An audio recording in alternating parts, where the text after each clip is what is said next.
your screen. But let's talk about one thing that everybody is agreeing, and it's the space in terms of democracy. But even on this table, that is also brought to contention because, as you have said, democracy is a fallacy. From what we see, that sentiment has been also been seconded by Griffins right there. But look at some stories like here. We look at Mwandawiro Ganga on that particular front, saying he's finding it hard to forgive Moi for what he did to him. We have the Koigis. You have all of these people who are talking about the tough times they faced under arguably an African strongman in President Moi. So when we say that it's a fallacy, before I come to where the statement has originated from, I'll start with Nerima because she was quiet for the better part of the last, third of the show. She has repented because of the fire that was coming down. Too much on that side. But when you look at the democratic space as a whole, Dennis says that it's a fallacy. Can we actually say that when we compare what happened then, the people who actually did undergo torture, and what we have now? I think as far as democracy goes, there are different ways that we can measure it. It's not one-sided where we can say, yes, democracy is there. Because right now I can say that we might have particular freedoms that we didn't have during Moi's era. And that was what I was talking about in terms of people being able to say whatever they wanted to say. But we're still having cases of bloggers being arrested for submitting or sharing particular information. So it's not necessarily that free. But even when we talk about those days, there's the Nyayo House torture chambers, people went missing. I mean, my parents' generation right now, it's very difficult for them to criticize a political leader. In fact, for you to even insult them is unheard of. And that silence still exists in them today, where even when we're seeing politicians sharing about what they really want to say at funerals, that was during Moi's era, because they didn't have any other way of having the public in front of them and sharing what they needed to say. And so we still have those particular habits that we're seeing that have come from the past. And it's very difficult for us to just remove them. It has become cultural. And even for the work that I do, I am a youth activist. And there are some moments where my work does feel threatened, where you are pushing onto authority. I mean, there's a case that we have, and now the AG is fighting back. You're talking about a whole attorney general of our country fighting back a case that I have. So we are seeing that in a sense where you do have some freedoms, but it's not necessarily true. It's a bit of a facade. Where even when because we work with young people all the time, they say, what's the point of going to vote if the person counting the vote has already determined who is going to be president? But that's on the level of presidency. But when we talk on the level of MCA, when we go now lower to the chain, young people do feel that they have a say. And that's why there's so much of a turnover. An MCA that doesn't show up in the next election, they will not be voted in.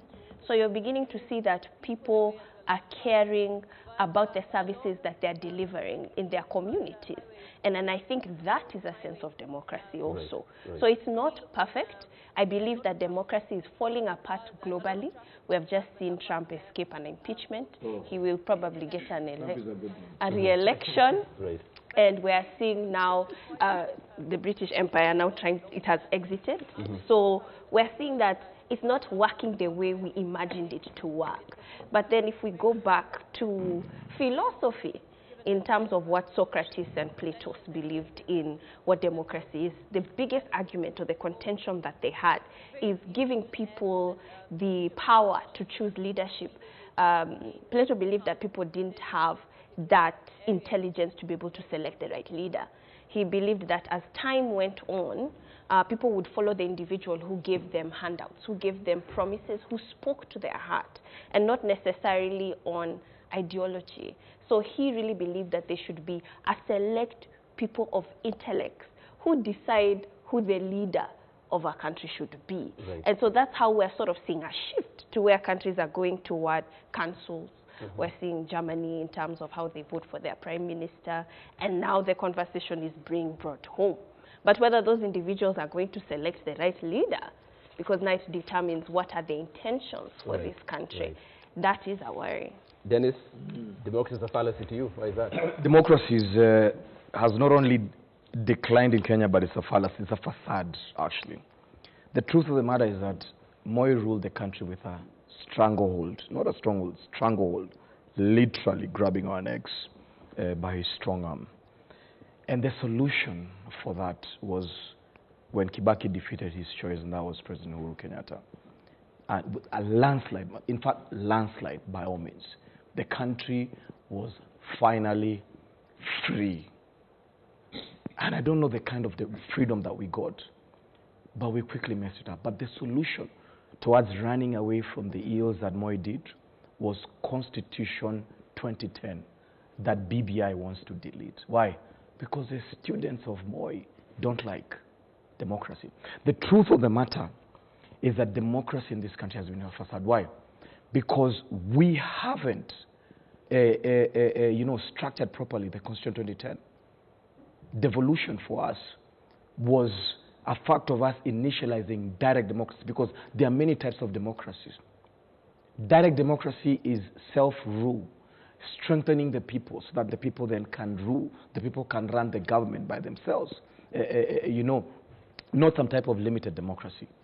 So we brought in Constitution 2010 for us to be relieved from Moi's stranglehold and from making sure that we kill the propagation further of the Kanu regime and where we were as a nation. But the truth of the matter is that we haven't lived true to the spirit of Constitution 2010. 3/4 of the country don't even understand it. They can't even quote the various types of law. You have to go through law school for you to understand what Constitution 2010 is. Because the students of President Moi have made sure that civic education is a facade in this country. That truly Kenyans, from a mental perspective, they still live under the stranglehold. They still live in fear of those that we have elected. And the truth is that if you want to know that there's no direct democracy in Kenya, that Kenyans don't know how to govern themselves, look at how they resign and they retire after elections. Is that it doesn't matter whether the ballot is captured or whatever it is that there is, whether there's conversations of deep state. Once we elect, our work is to complain and not do anything of the sort. While we have a role to make sure that Constitution 2010, which are our thoughts, the spirit in which we cry tears in, the very thought, sweat, blood of our fathers, that we need to make that Constitution 2010 a reality. And we must protect 2010 from the murderer's attempt of quote-unquote reforms that BBI is bringing. The demonic thing called BBI doesn't kill our dreams in Constitution 2010. The fact of the sort is that for 18 solid years after Moi relinquished his power, we haven't been able to relieve ourselves from true freedom, from true democracy, that we still live in fear, we still live in economic tatters, whatever it is that there is. What is that is holding us back that strongly? That this country is unable to grow. That young men and women are unable to get into government. That institutions are at their weakest at the end of the day. IBC is dead. Judiciary is dead. Name it, parliament is dead. There's nothing like independence at the end of the day. The autocratic powers have still held this nation in a stranglehold that we need to relieve ourselves. So democracy in this country is not only dead, it's buried. But guess what? We have Constitution 2010 that is the most powerful tool that we need to revive the democracy in our country. You say that, and you say that the BBI is out to, destroy this constitution. It's out to destroy. But it's the same BBI that your President Kenyatta, is talking about the fact that if there's one thing he will do by the time he leaves office, his legacy is to unite Kenyans, and that's going to be through this particular... By the way, Moi's death has united Kenyans more than BBI. Mm-hmm. And I think arguably is where we connect our minds in sorrow and relook at where we've come from and where we are making gains. When you're a 50-plus-year-old and you haven't made any gains, the very suit that you're wearing in the 1920s is a still tattered suit you're wearing. You can't even provide food for your children on the table. This country is that old, and we're unable to do anything for ourselves. We are a laughing stock of Africa. The great brains in this country have become demagogues at the end of the day. Where are the professors? Where are the spiritual fathers at the end of the day that can liberate us from that? What will happen to our children? This country is where it is because we have allowed it to be what it is at the end of the day. We are the strong men of this generation that today all they are doing is licking the boots of the autocratic leaders. How are we going to liberate ourselves if at the end of the day we can't stand strong like our fathers, Bishop Ukulu, Archbishop Gitari, and Bishop Muge? Why are we sucking up to the very people that have enslaved us for years and we're unable to liberate ourselves? We must think twice and we must think strong. If we are living this hard, what about my son who is in class 4 at the end of the day? You know, it's absolutely unbearable. But you know what? We have let it be. And we cannot be sitting on national TVs and authenticating autocracies. Griffin, you said democracy is... I am absolutely... You know, when you talk about democracy in Kenya, some other people start mentioning Singapore and talking about Singapore having had a progressive dictator. But let me tell you something. Democracy, I think, comes also with economic empowerment. If let me tell you, whenever you empower anybody economically, you actually make them fight for their democratic rights. When you have money in your pocket, automatically, you have the willpower to talk. That's dignity. If I have nothing on my stomach, I will not talk. So I think the reason why yes, in terms of the constitutional improvements that we've seen as a country, right now anybody can talk anything, and there's nothing that really happens. That to me doesn't really make sense. If still the quality of living is still the same and even worse than it was. So I think in this country, democracy is a mirage. It's a mirage. I think I like what Nerima was saying when she was waxing philosophical about Socrates and Plato. That Plato used to say that democracy is when the people have the power to choose their leaders. But again, he believed that ordinary people didn't have the ability to pick their powers, and that's why they delegated that responsibility to the people that elected, let's say, at the constituency level. But look at what happens in Kenya. I ask myself, if one day we say it's our MPs that are going to pick a president for us, what would happen in this country? Oh my. It basically means if I have money, I can buy every member of parliament. That's BBI. Mm-hmm. And that's why Dennis is saying that's BBI for you. So I think democracy and the benefits will be realized if, first of all, we fix the economy.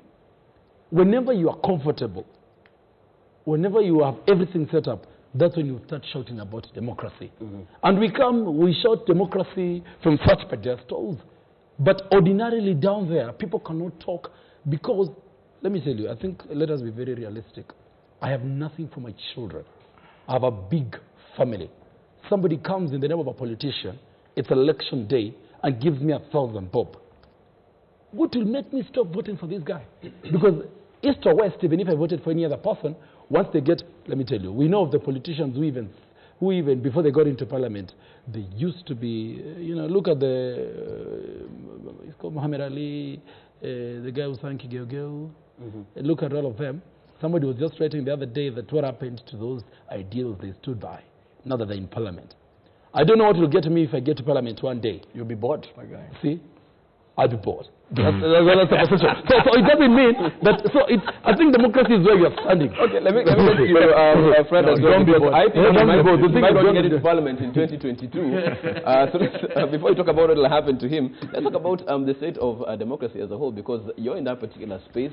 But as these two gentlemen have alluded to, it seems like it's a fallacy. What we see and what is actually being done is trying to undo the gains that have been made in that particular space. We cannot talk about democracy in Kenya without referring to Chapter 4 of the Constitution of Kenya 2010, what is called the Bill of Rights. It makes the integral part of the Kenyan's democratic space. And, you know, there's what we call limitation to freedom and rights. So when the two gentlemen speak about this, they should know that even your rights and freedom can be limited to a reasonable and justifiable extent by the courts of law. That is there. If you wake up today and stand at Uhuru Park and start throwing insults at the president, you have freedom of speech, but that right can be limited if it is interfering with other people's rights. So there is limitation. The only area that you cannot limit is freedom from slavery or servitude, free trial, and such things. But these all others can be limited to an extent. And democracy now, therefore, means that whatever we exercise or practice can be checked. During Moi's time, people could not even whisper anything against the government because those were now considered spies, and those were you used to call NISs everywhere. You remember? Today, you can say anything, and the president will come and say, "Mtasema na mtachoka," because that space has grown. Even though the Constitution allows that we can limit, those rights and freedom to an extent. I think democracy is a good thing in a country, and we say we are a democratic state where you speak your mind and no one should victimize you for as long as what you speak is within the confines of the law. I think it's a good thing. And I think that is how leaders have emerged. The leaders that have emerged today, they've emerged because they spoke against certain things that were presented by some leaders. So people look at them as the alternative because of what they speak. So that democratic space, we cannot wish it away. And the other thing that we need to know, during Moi's time, people have talked of torch chambers, Nyayo chambers. In the Constitution of Kenya 2010, the other area of Bill of Rights that you cannot limit under Chapter 4 is freedom from torture. That one you cannot. Never. So, in my view, I hold the perspective that while democracy is a good thing, then we must practice it also within the confines of the law. But even as we do that, let us also don't forget that the issues that we dealt with in the past have helped us to be where we are today. We have learned from them. We are still learning from them. This constitution that we have today, there are certain things that are good, but there are also certain things that we can make better. And that's why the Constitution of Kenya gives an article of how you can amend. You can amend it, you can inaugurate today, and tomorrow you amend. There's no timeline. Everyone has a right to give those proposals. And when people say that our democracy is messed up, democracy is a scam, I don't agree. If you look at other world, other developed countries where people throw shoes at President Bush, you remember somebody threw shoe at him. Trump, when he calls the media can engage him and tell him all sorts of things, and nothing happens. Free world. That is the state that we'd want to have in this country, where when I differ with you as a leader, I differ with you on principle, and you don't take it personally, and you don't look at me as an enemy. You don't think that I'm targeting in a way. But my differences with you should help you become a better leader, or should help me become a better leader. That is how I want to look at democracy. Okay, Nerima, final 30 seconds as we wind up. We have this somber mood as we're having as a country. We are going through national mourning to reflect on this particular person. Then said something interesting, that the passing on of the late president has brought people together more than the BBI. This goes on until Wednesday. This weekend, I'm sure they'll be back on the political trail. 30 seconds, do you think we'll still have this conciliatory tone as we get into this weekend? I don't think so, but I think something to also recognize is how our president, Uhuru Kenyatta, has been very involved in the process. I don't think I've even seen him that passionate with BBI. The fact that he's even going to the venue and making sure everything is okay, that's something that you can see he has a lot of respect for former President Moi, because he also views him as a father figure to him as well. So because it is needed, the president's actual will and goodwill is needed for anything to succeed in this country, because he is our leader. And so if he doesn't have the same ambition that he's been carrying from the past, it's the same, then we should be expecting the continuous political bicker Okay, and we'll wait and see how that plays out. But that's how we draw the curtains on our newspaper review this morning. As always, Dennis Tumbi, thank you so much for making time Thank you very as much. well. No rejoinder. You have a new friend, a friend in Griffith Omanga. You can talk about his... He has qualified town because TBK is there. Frederick Okango, thank you so much for making time this morning as well. Jerima Wako, thank you so much for making time. You two can take a tour to the village. We'll take a short break. We're back on the other side as we get interactive. This is K24 This Morning.